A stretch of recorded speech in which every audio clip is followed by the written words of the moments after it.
If you'd like to adapt these games, please feel free to do so.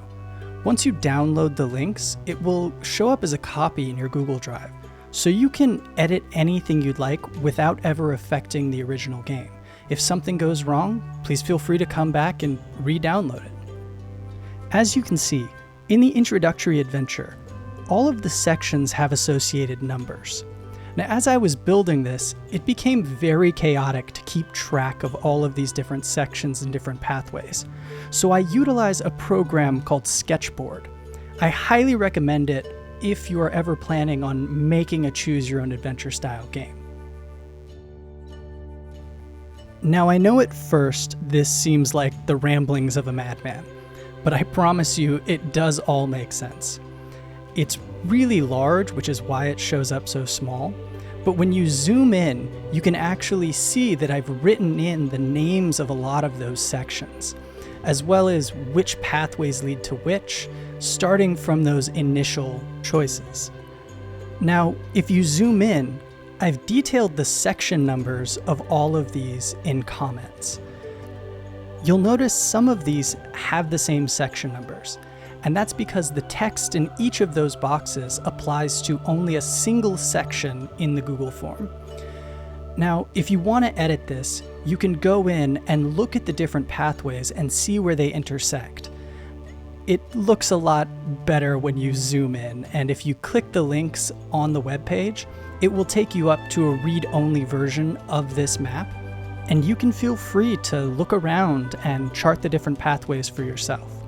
Now, I will say that because these games are still in beta testing, some of those section numbers may change as I edit them. But if that is the case, I will go back and fix the section numbers in the maps so that they always reflect the current data.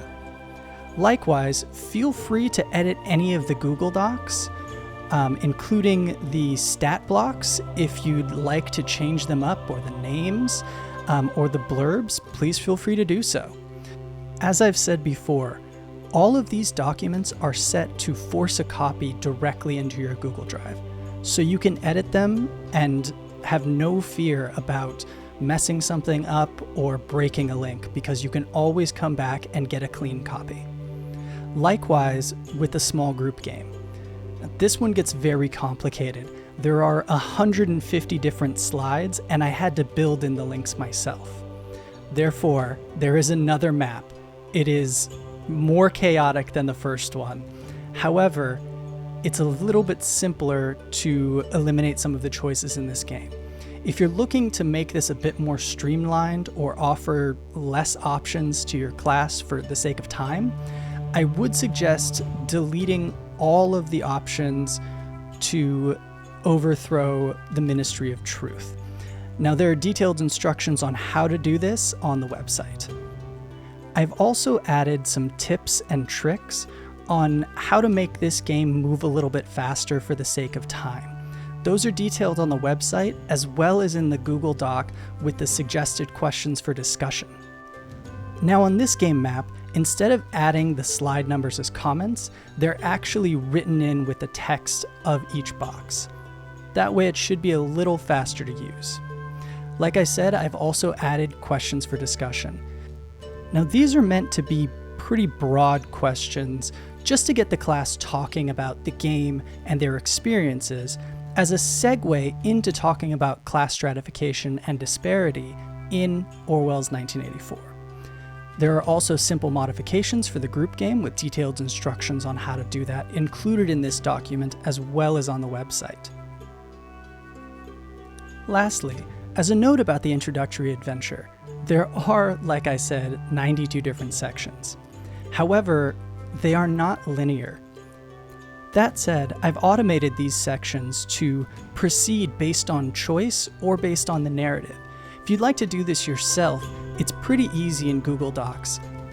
You can simply pull down this drop-down menu at the bottom of each section and tell it where you want the next click to lead to. You can also automate this based on specific choices. As you can see, each of these choices lead to a different section within the form. And again, all of this is detailed on those sketchboard maps.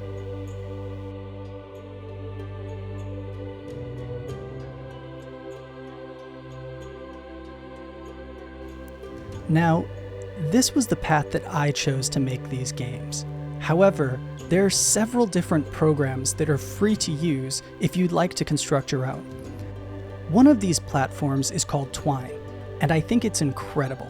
The only reason I didn't use it for this project was because of my focus on integration with Google Classrooms and the accessibility software they offer. However, it's a wonderful platform, and I've linked some tutorial videos to it on the website. Also, I can't recommend strongly enough visiting Alice Keeler's site.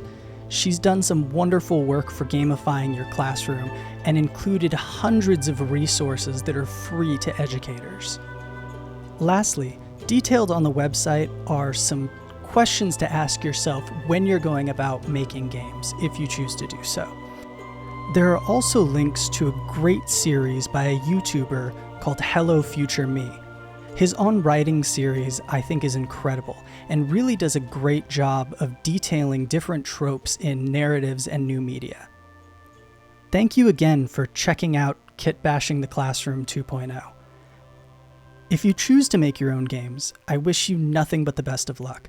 Please feel free to email me and ask me any questions or for advice, or give me comments or critique on my own work.